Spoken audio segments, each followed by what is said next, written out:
नमस्कार। मैं हूं आपके साथ चंदन भारद्वाज और आप देख रहे हैं मेरे साथ दिन की ये बड़ी बहस। देश इस वक्त कोरोना संक्रमण से लड़ता हुआ नजर आ रहा है। बीते 2 हफ्तों में कोरोना संक्रमण के मामलों में गिरावट जरूर देखने को मिली है।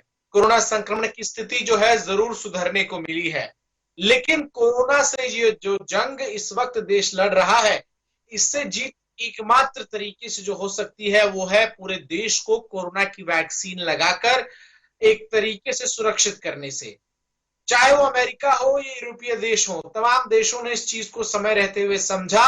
और अमेरिका जो कि विश्व में कोरोना से सबसे ज्यादा प्रभावित होने वाला देश है, अमेरिका जहां कोरोना से विश्व में सबसे ज्यादा मृत्यु हुई, उसने जल्द से जल्द अपने सभी लोगों को कोरोना की वैक्सीन लगाकर अब अपने देश में मास्क की अनिवार्यता तक को समाप्त कर दिया है।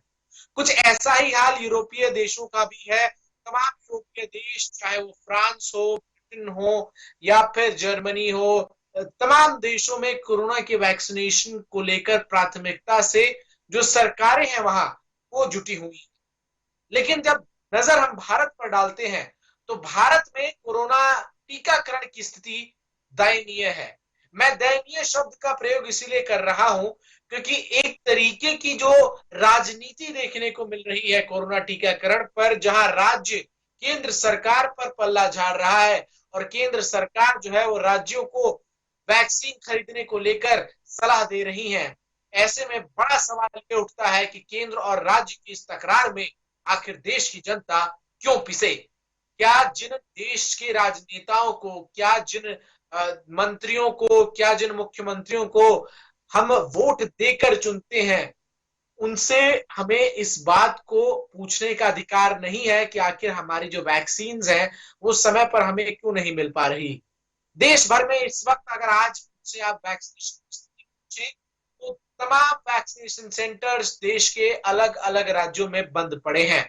मुंबई की बात सबसे पहले करते हैं। मुंबई में तकरीबन आज केवल 25 से 30 वैक्सीनेशन सेंटर्स ही खुले हैं जिनमें कोरोना का टीकाकरण 10 से 3 बजे तक ही हो रहा है और साफ तौर पर केवल 100 डोज जो टीकाकरण के हैं वो प्रति सेंटर पर उपलब्ध हैं। राजधानी दिल्ली, देश की राजधानी में भी कोरोना टीकाकरण की स्थिति कमोबेश ऐसी ही है। दिल्ली के मुख्यमंत्री अरविंद केजरीवाल ने साफ तौर पर स्पष्ट कर दिया है कि दिल्ली में कोरोना की वैक्सीन जो है वो नहीं है। आखिर क्यों कोरोना की वैक्सीन देश में इस वक्त उपलब्ध नहीं है? ये सरकार की जवाबदेही है या नहीं? इन तमाम सवालों को लेकर मेरे साथ दो खास मेहमान जुड़ रहे हैं। मेरे साथ भारतीय जनता पार्टी का पक्ष रखने के लिए तिलक सिंह जुड़ रहे हैं और कांग्रेस का पक्ष भूदेव शर्मा जी रखेंगे। सबसे पहला सवाल तिलक सिंह जी, आपका इस चर्चा में स्वागत करते हुए आपसे मैं पूछना चाहूंगा, केंद्र सरकार, देश की केंद्र सरकार, भारत की केंद्र सरकार की कोरोना टीकाकरण को लेकर एक राष्ट्रीय रणनीति है या नहीं? अगर है तो क्या है और नहीं है तो क्यों नहीं है?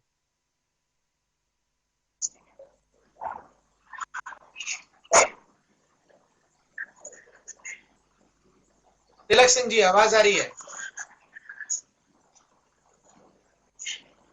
भाई देखिए, मैं आपकी बात का जवाब देता हूं। जिस तरीके से कांग्रेस शासित राज्यों में वैक्सीन, नहीं, एक मिनट, मैं आपकी बात का जवाब देता हूं। एक मिनट। आरोप प्रत्यारोप का ये सवाल ही नहीं है जो आप कांग्रेस को पूछे और आप किसी अन्य राजनीतिक दल को पूछे। मेरा सवाल है, क्या केंद्र सरकार की राष्ट्रीय स्तर की वैक्सीनेशन को कोई रणनीति है या नहीं है? है तो क्या है वो बताइए, और नहीं है तो क्या है वो बताइए। कांग्रेस और आम आदमी पार्टी बाद में करिए। जी चंदन भाई, आपने मेरा जवाब नहीं सुना था। आप बड़ी जल्दी टेंशन में आ जाते हैं। मैं सिर्फ ये बताने की कोशिश, मैं किसी सरकार को दोषी नहीं ठहरा रहा था, ना कांग्रेस को ना आम आदमी पार्टी। मैं अपने देश की जनता को बताने की कोशिश कर रहा था कि जिस तरीके से बहुत सारे वीडियोस वायरल हो रहे हैं, लोग वैक्सीन लगाने से डर रहे हैं। सबसे पहले तो मैं अपील करता हूं कि वैक्सीन लगाइए। वैक्सीन रामबाण है, वैक्सीन लग जाएगी तो आप लोगों की जान सुरक्षित हो जाएगी। एक बात मैं सर सुनिए ना, मैं बता रहा हूं सर मुझे मेरा जवाब सुन लीजिए। वैक्सीन बीच में कुछ थोड़ी सी कमी जरूर आई थी, ये बात बिल्कुल सत्य है, क्योंकि देश में सिर्फ 2 ही कंपनियों का उत्पादन चल रहा था। अब जैसा कि केंद्र सरकार ने राज्यों को छूट दे दी है कि वो लोग ग्लोबल टेंडर के द्वारा अपनी वैक्सीन की पूरा कर सकते हैं। केंद्र सरकार भी अपने स्तर से इन चीजों को पूरा करने में लगी हुई है। मैं बता ये रहा था कि जिस तरीके से जनता शुरुआत में वैक्सीन को लेके ज्यादा उत्साहित नहीं थी, कई लाख वैक्सीन की डोजेज जो खराब हुई हैं, उनको उस समय पर ऐसा लग रहा था कि बहुत स्लो चल रहा है, इसलिए थोड़ा सा प्रोडक्शन में जरूर दिक्कत आई थी। लेकिन जैसे ही लोगों को ये पता चला कि वैक्सीन ही एक रामबाण है, जब बहुत ज्यादा लाइनें लगनी शुरू हो गई, तो वैक्सीन की जरूर थोड़ी सी कमी आई है। लेकिन आप इस बात को मान के चलिए कि आदरणीय मोदी जी युद्ध स्तर पर वैक्सीन की कमी को पूरा करने में लगे हुए हैं, और बहुत सारे भी ऐसे राज्य हैं जहां पे वैक्सीन ज्यादा रखी हुई है, लोग लगवाने कम आ रहे हैं। किस चीज का डर है मुझे नहीं पता, लेकिन आदरणीय मोदी जी कह चुके हैं, जितने देश के कैबिनेट मिनिस्टर हैं वो कह चुके हैं, जो पहले वैक्सीन का विरोध करते थे राकेश टिकैत से लेकर अखिलेश यादव तक, उन सब लोगों ने वैक्सीन लगवा ली है। तो मैं सबको कहना चाहता हूं कि वैक्सीन जरूर लगवाएं, और वैक्सीन की जो थोड़ी सी समस्या हुई है जो बहुत जल्दी पूरी होने वाली है। ग्लोबल टेंडर देखिए, अभी इस समय 2 हमारे पास जो ऑलरेडी जो वैक्सीन चल रही थी वो तो चली रही है। स्पुतनिक आ गई है, डॉक्टर रेड्डीज लैब के थ्रू देश में वो पहुंच चुकी हैं, और आगे 1 से 2 महीनों में कई करोड़ वैक्सीन जो है देश के अंदर आने वाली हैं। और जी ठीक है तिलक शर्मा, ठीक है तिलक सिंह, ठीक है, आपकी बात मैंने सुनी। भूदेव शर्मा, साफ तौर पर क्या आप केंद्र सरकार की एक राष्ट्रीय स्तर की वैक्सीन की रणनीति नजर आ रही है कि किस तरीके से देश में वैक्सीन जो है वो लोगों को लगे? और साफ तौर पर तिलक सिंह जी जो कह रहे हैं कि शुरुआत में लोग इसको लेकर उत्साहित नहीं थे, इसीलिए इस वक्त की स्थिति है, कैसे इसे आप देख रहे हैं? देखिए, धन्यवाद चंदन जी। देखो, मैं ये पहले ये स्पष्ट कर देना चाहता हूं कि जो भी हमारे मित्र तिलक सिंह जी ने कहा कि उसको भी मैं क्लियर कर देना चाहता हूं कि जब से कोरोना अपने देश में आया है तब से लेकर के और आज तक जो ये देश की इतनी भयावह स्थिति हुई है, केंद्र सरकार कभी भी एक सीरियस मोड में नहीं आई। हमेशा ही विपक्षी पार्टियों ने हो या दूसरे राज्यों ने ये आवाज उठाते रहे कि एक सबको मिलकर के पूरे केंद्र मतलब एक रणनीति बनानी चाहिए। अब आप देखिए कि आदर पूनावाला जी कहते हैं, कई विदेशों के साइंटिस्टों ने भी कहा कि भारत को वैक्सीन लगानी चाहिए जल्दी से जल्दी, अगर भारत को बचना है तो तीसरी लहर से। अब जब हमारी केंद्र सरकार के द्वारा ऑर्डर भी नहीं, एक सवाल है मेरा, सुन लीजिए प्लीज। अरे नहीं सुनिए ना भैया, ये आप जो भाषण याद है ये तमिलनाडु का आपने भाषण क्यों नहीं दिया? ये भाषण आप तमिलनाडु को क्यों नहीं दे रहे? दीजिए नहीं गलत बात है, आप देश को नहीं आप गलत नहीं बोल सकते। मुझे ये बताइए, आपने ये भाषण तमिलनाडु को क्यों नहीं दिया? ये बात आपने तमिलनाडु को क्यों नहीं बताई? आप दूसरे बोल रहे हैं। नहीं क्या तरीका है? यही तरीका है। आप बोल लीजिए, आपने ये बात तमिलनाडु को क्यों नहीं बताई? ये गलत है। इस वायरस को भारतीय वायरस साबित करने में लगा हुआ आपका एक नेता गलत है, नहीं, गलत है। आपका एक नेता भारतीय वायरस साबित करने में लगा हुआ है। देखिए, आपने उसको क्यों नहीं समझाया? आपने राहुल गांधी को क्यों नहीं समझाया?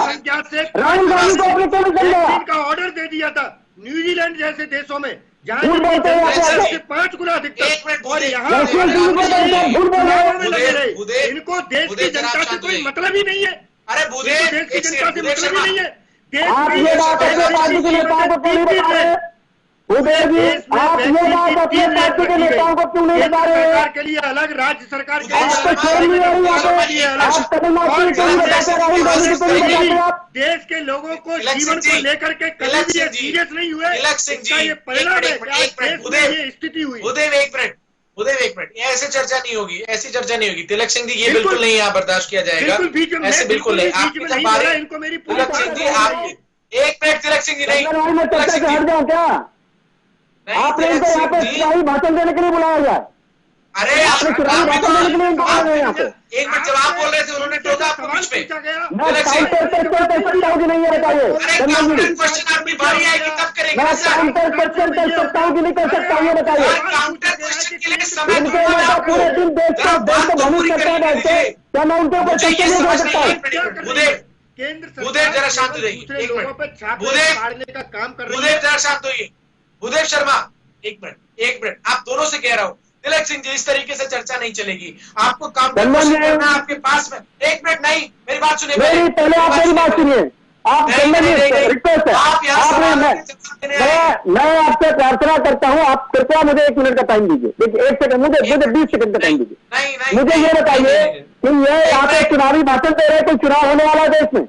ये फैक्ट है। अगर मैं फैक्ट पे क्वेश्चन उठाऊंगा तो नहीं, मैं काउंटर क्वेश्चन कर सकता हूँ, नहीं कर सकता हूँ, ये बताइए आप मुझे। नहीं, आप ये बात मैंने कमलनाथ को क्यों नहीं बताई? मूड में ये बीजेपी बात मैंने कमलनाथ को क्यों नहीं बताई? ये राहुल गांधी को क्यों नहीं बताई उन्होंने?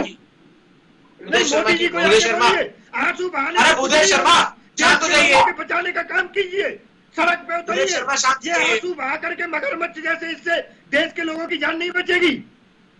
देश के लोगों को टीका भी चाहिए, दवाई भी आपको क्यों नहीं चाहिए? मगरमच्छ के आंसू सोनिया गांधी बहाती है आतंकवादियों के मरने पे, आतंकवादियों के मरने पे सोनिया गांधी आंसू बहाती है। कर रहे हो। आप झूठे बोल रहे हैं यहाँ पे। देश के लोगों के ये सब मेरे बात करके देखो नहीं आप लोग। आपको शर्म आनी चाहिए। एक प्रधानमंत्री आए हैं, भूदेव शर्मा, ये इन दोनों की आवाज इस तरीके से चर्चा नहीं चल पाएगी। भूदेव शर्मा, तिलक सिंह जी, भूदेव शर्मा, आपकी आवाज नहीं आ रही, आप दोनों की आवाज लोगों तक नहीं पहुंच रही, और आपकी आवाज मैं तब तक नहीं बढ़ा पाऊंगा जब तक आप दोनों सुनेंगे नहीं। आवाज दोनों की अब बढ़ा दीजिए। तिलक सिंह जी, आपको काउंटर क्वेश्चन करने का मैं पूरा समय दूंगा। आपने अपनी बात रखी, उसके बाद मैं भूदेव शर्मा से सवाल का जवाब ले रहा था। आप बीच में बिल्कुल नहीं टोकेंगे। आपके पास समय मिलेगा, आप उस समय में अपनी पूरी बात जो आपको रखनी होगी वो रखिएगा। भूदेव शर्मा, अपनी बात पूरी कीजिए और फिर तिलक सिंह जी आप अपना काउंटर क्वेश्चन चंदन भाई, मैं पहले बता रहा हूँ, अगर ये झूठ बोलेंगे देश को हम भ्रमित करेंगे तो मैं टोकूंगा बीच में। झूठ का बिल्कुल नहीं है ना कोई अपनी अपनी बारी का कोई मतलब नहीं है।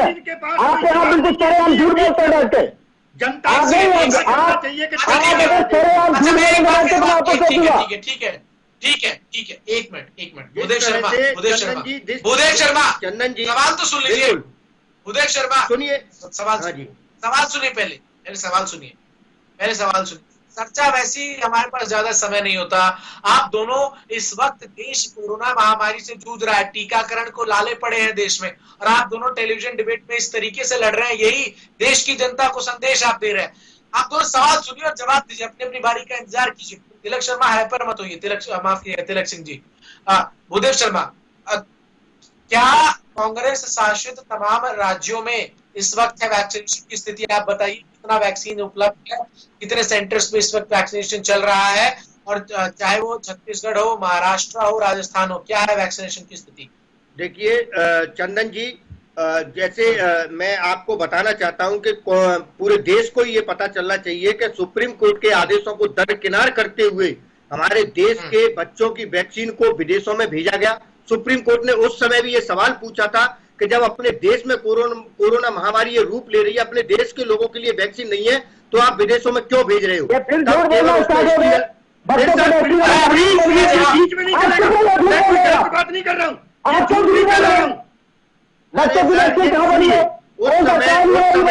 भिजवा करके और वहां पे उतरते समय फोटो और चढ़ते समय फोटो, हम उसको बाद में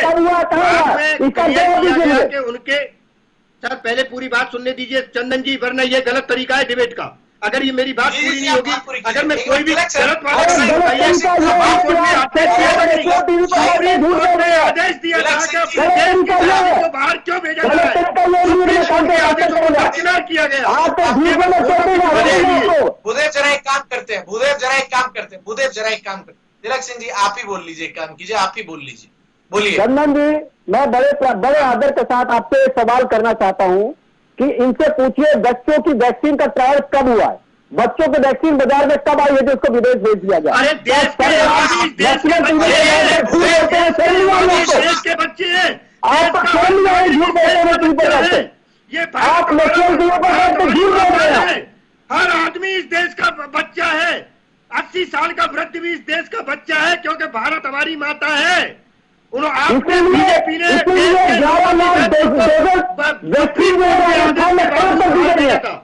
आप क्या जहाँ आपकी सरकार चल रही है, इसलिए आप लोगों को झूठ बोल राजस्थान के लोग नहीं है, आप मगरमच्छ राजस्थान के जो लोग है, राजस्थान की जो सरकार है इंसान नहीं है। 11 लाख डोजेज आपने खराब कर दिए, 11 लाख वैक्सीन आपने खराब कर दिए। कोरोना में एक भी सांसद भारतीय जनता पार्टी का एक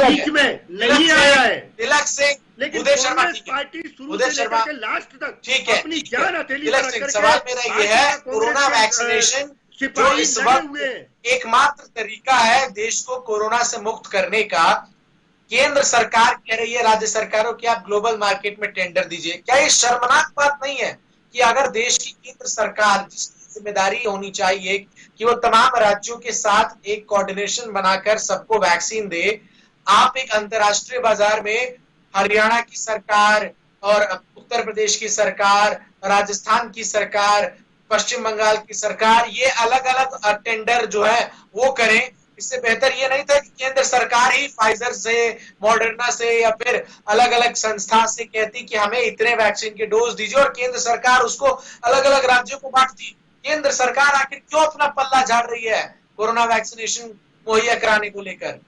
देखिए चंदन भाई, मैं बताता हूँ, पहले जवाब तिलक सिंह देंगे। चंदन भाई मैं जवाब देता हूँ। देखिए जिस तरीके से वैक्सीन हमारे पास एक समय पर ज्यादा हो गई थी, लोग उत्साहित नहीं थे, उन वैक्सीन जो खराब हो जाती हैं उनको विदेशों में भेजा गया। वही विदेशों में जिनकी मदद की गई। अरे सुनिए ना सर, आप सुन तो लीजिए मेरी बात। खराब हो गई है तो खराब हुई वैक्सीन बाहर नहीं भेजी जाती है। मैं कह रहा हूं कि उस टाइम पे प्रोडक्शन अच्छी खासी हो रही थी, देश के लोग उत्साहित नहीं थे, वो वैक्सीन खराब हो जाती है यहाँ पे, उनको उस टाइम पे एक्स्ट्रा बच रही थी, उनको विदेश भेजा गया। अगर वही विदेशों में जो बाद में ऑक्सीजन सिलेंडर के रूप में हमारे देश को मिली, वही वैक्सीन ऑक्सीजन सिलेंडर के रूप में, आपने देखा होगा जहाजों से वैक्सीन आए, टैंकर आए बाहर से, कंटेनर आए बाहर से, जो देश के लोगों की मदद हुई। एक बात। दूसरी बात यह, मैं फिर कहना चाह रहा हूं, हम केंद्र सरकार कभी भी किसी भी चीज से पल्ला नहीं झाड़ती है। आज भी देश के प्रधानमंत्री 18 घंटे 20 घंटे देश के लिए युद्ध स्तर पर काम कर रहे हैं। दूसरी बात, पहले वाले लॉकडाउन में जब सब कुछ केंद्र सरकार के हाथ में था, तो पूरा देश और पूरा जो है इनके विपक्षी जो है प्रधानमंत्री को गाली देने में लगे हुए थे। आज प्रधानमंत्री ने इनको हैंड फ्री कर दिया है कि आप लोग अपने हिसाब से करिए, कोई दिक्कत होती है मुझे बताइए, मैं 24 घंटा सारे मुख्यमंत्रियों के, देश के सारे मुख्यमंत्रियों के लिए मैं हाजिर हूं। तो इसमें क्या बुरा किया? सारे मुख्यमंत्री ग्लोबल टेंडर लेके काम कर रहे हैं, देश के प्रधानमंत्री से सलाह मशवरा लेके ही काम कर रहे हैं। ऐसा तो नहीं है कि वो प्रधानमंत्री की कुछ नॉलेज में नहीं है। तो पल्ला झाड़ने वाली इसमें कोई बात नहीं है। बात सिर्फ यह है कि देश को बचाना है, किसी तरीके से देश सुरक्षित हो जाए, हमारा यही हमारा काम है, कोई काम नहीं है। ठीक है, आपने अपनी पूरी बात रखी। अब आप बीच में बिल्कुल नहीं बोलेंगे तिलक सिंह जी, ये मैं आपको पहले ही चेतावनी दे रहा हूं। उदय शर्मा, आप अपनी बात पूरी कीजिए। देखिए सर, 35,000 करोड़ रुपए का बजट भारत सरकार के द्वारा निर्धारित किया गया। बोला गया वित्त मंत्री जी के द्वारा कि 35,000 करोड़ रुपए हम कोरोना से लड़ने में देंगे। लेकिन जब सुप्रीम कोर्ट ने इसके बारे में पूछा कि आपने कितना पैसा कोरोना से लड़ने के लिए खर्च किया, तो केंद्र सरकार सुप्रीम कोर्ट में कहती है कि हमने एक नया पैसा खर्च नहीं किया है कोरोना से लड़ने में। जो 35,000 करोड़ था वो 900 करोड़ रुपए 1100 करोड़ रुपए पे आ गया। जो आधार पूना वाला जो हमारे वैक्सीन बना रहे हैं वो ये कहते हैं कि हमने बैंक से लोन लेकर के केवल तैयारी शुरू कर दी है। अभी तक हमारे पास केंद्र सरकार से कोई ऑर्डर नहीं आया है कि हमें कितनी वैक्सीन बनानी है। वो बार बार कह रहे हैं कि देश की जनसंख्या को देखते हुए जो केंद्र सरकार को ऑर्डर देना चाहिए वो नहीं दे रहे हैं। अमेरिका, ब्रिटेन जैसे राज्यों में वहां की जनसंख्या के 5 गुना अधिक तक जब वैक्सीन बन भी नहीं पाई थी उससे पहले ऑर्डर दे दिए गए थे। लेकिन हमारे देश के प्रधानमंत्री लोगों को लेके कहीं भी सीरियस नहीं थे, उनको चुनावों से मतलब था। अब अगर आज इन्होंने ये ग्लोबल टेंडर निकाला है, देश के 8 गरीब राज्यों की 25% से अधिक बजट इसी वैक्सीन पर खर्च हो जाएगा, तो उनकी स्थिति क्या होगी ये देखने वाली बात होगी। क्योंकि जो केंद्र सरकार घड़ियालू आंसू रो करके प्रधानमंत्री जी उसके तुरंत बाद 9,911 करोड़ रुपए रिजर्व बैंक से ले लेते हैं, तो ये पैसा आखिर जा कहाँ रहा है? जब राज्यों को ही अपना पैसा लगाना है तो केंद्र सरकार इस कोरोना महामारी से लड़ने में कौन सी भूमिका निभा रही है? ये आखिर देश को पता तो चलना चाहिए। आप न्यूज चैनल पे आकर के आप बड़े बड़े दावे करते हो, आप सुप्रीम कोर्ट में जाकर के हाथ खड़े कर देते हो कि हमारे पास पैसे नहीं है। तिलक सिंह, आपके सरकार के मंत्री नितिन गडकरी खुद इस बात को कह चुके हैं कि कोरोना वैक्सीन बनाने के लिए केवल 2 कंपनियां अगर ये अपने मैक्सिमम कैपेसिटी में भी प्रोडक्शन कर पाएंगी तब भी ये पूरे देश को वैक्सीनेट नहीं कर पाएगी। क्यों नहीं केंद्र सरकार वैक्सीन का जो पेटेंट है, वो वैक्सीन का जो फॉर्मूला है, वो अलग अलग संस्थानों के साथ शेयर कर रही है?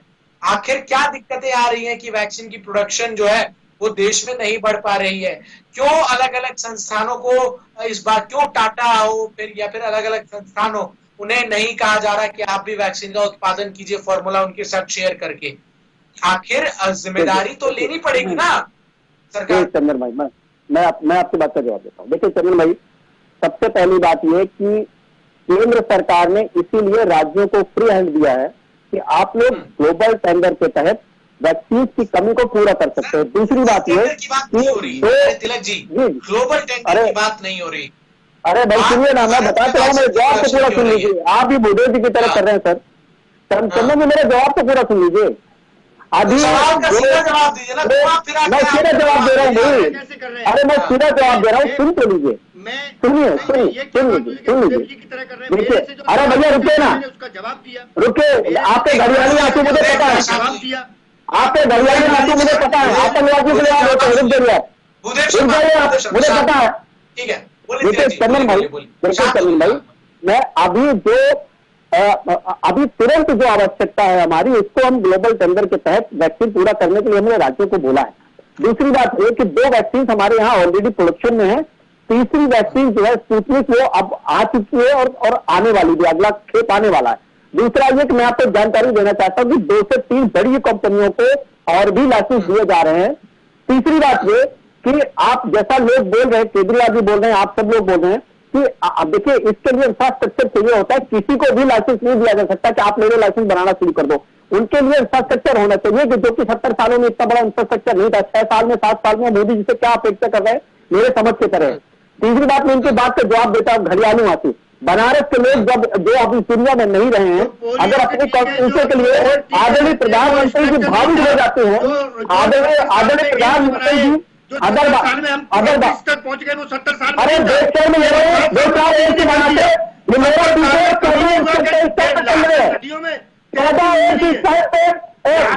पूरे देश में 14 इतने आप सोच नहीं सकते हो। आपको खेलनी आती है, बैठते हो मजाक करने में, पूरे दिन झूठे खड़े करते हैं आप लोग। अब मेरी बात का जवाब सुन लीजिए। 70 साल 70 साल चंदन जी, 70 साल में जितना काम हुआ उसको देश को बर्बाद कर दिया। अरे देश चाहता है, आपको 70 साल मेरा देश चाहता है। रुक जाइए चंदन भाई, मैं अपनी बात पूरी करूँ। और इनका एक सवाल ये था कि देश के प्रधानमंत्री घड़ियाली आंसू बात, अगर अपने बनारस के लोगों के लिए, अपने देश के लिए अगर प्रधानमंत्री जी भावुक हो जाते हैं चंदन जी, तो ये देश का अपमान नहीं कर रहे, देश के लिए, देश दुनिया में नहीं रहे उनका अपमान नहीं कर रहे हैं कि प्रधानमंत्री घड़ियाली आंसू बाहर है। अरे जो दुनिया में नहीं रहे उनको नहीं दिखाई दे रहा है। मेरे सवाल का जवाब दीजिए। मेरे सवाल का एक बड़ा महत्वपूर्ण सवाल है, इसका जवाब आपको देना होगा। तिलक सिंह, देश में आपके केंद्र सरकार के मंत्री नितिन गडकरी ने कहा ना कि सरकार वैक्सीन, आप जिस इंफ्रास्ट्रक्चर की बात कर रहे हैं उसको सुनिश्चित करना भी तो पिछले 7 सालों से आपकी सरकार है, आपका काम है कि आप किस तरीके से वो करें। आप 7 बनाम 70 का जो एक तरीके से झुंझुना है वो कब तक बजाते रहिएगा? जी चंदन भाई, मैं बताता हूँ कि ये झुंझुना अगले 500 सालों तक चलेगा, क्योंकि उन्होंने देश का बेड़ा गर्क किया है। ये जो पीढ़ी है वो झुंझुना बजाती रहेगी। दूसरी बात, अरे भैया सवाल का जवाब तो सुन लीजिए।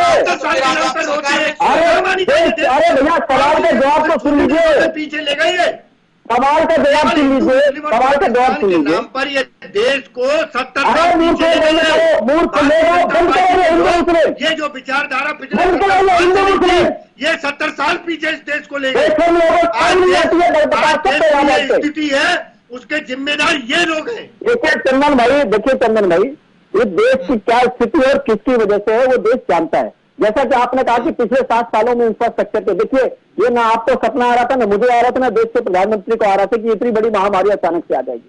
एक बात, दूसरी बात ये नहीं सर, दूसरी लहर को लेकर तो चेतावनियां दी जा रही थी सर, दूसरी लहर को लेकर चेतावनियां दी जा रही थी जब आपके पार्टी के तमाम नेता बंगाल में चुनावी रैली में व्यस्त थे, चुनाव के लिए रैलियां कर रहे थे। चंदन भाई मैं जवाब देता हूँ, चंदन भाई मैं जवाब देता हूँ। तो दूसरी लहर या तीसरी लहर की जो अपेक्षा थी, जो हमारे वैज्ञानिकों ने, हमारे डॉक्टरों ने जो शंका जाहिर की थी, उसी शंका के आधारभूत, देखिए मैं एक बात बताता हूँ, जितने अभी ये पोलियो और थोलियो पता नहीं किस बकवास कर रहे थे, जो 70 सालों में 20 25 सालों में वो टीके आए हैं, हमारे देश के प्रधानमंत्री ने, हमारे देश के वैज्ञानिकों ने, हमारे देश के डॉक्टरों ने, दोनों आदमी इसी मूड में नजर आ रहे हैं कि एक दूसरे को बोलने नहीं देंगे, एक दूसरे की बात सुनेंगे नहीं। बहुत बहुत शुक्रिया भूदेव शर्मा आपका मेरे साथ जुड़कर तमाम बातों को रखने के लिए, और तिलक सिंह जी आपका। निश्चित तौर पर देश वैक्सीनेशन की संकट से ये जूझ रहा है, इसे मानने में गुरेज राजनीतिक दलों को नहीं होना चाहिए, मनस्पत होना यह चाहिए कि तमाम राजनीतिक दल एक साथ मिलकर इस वैक्सीनेशन की संकट को जल्द से जल्द खत्म कर देश के तमाम लोगों को कोरोना की वैक्सीन लगाने को लेकर जो योजना है उस पर कार्य करे, ताकि देश कोरोना संक्रमण से जो जंग है वो जीत सके। आज के लिए इस बड़ी चर्चा में बस इतना ही, कल फिर हाजिर होंगे एक नए विषय के साथ। मुझे दीजिए इजाजत, तमाम खबरों के लिए बने रहिए हमारे साथ।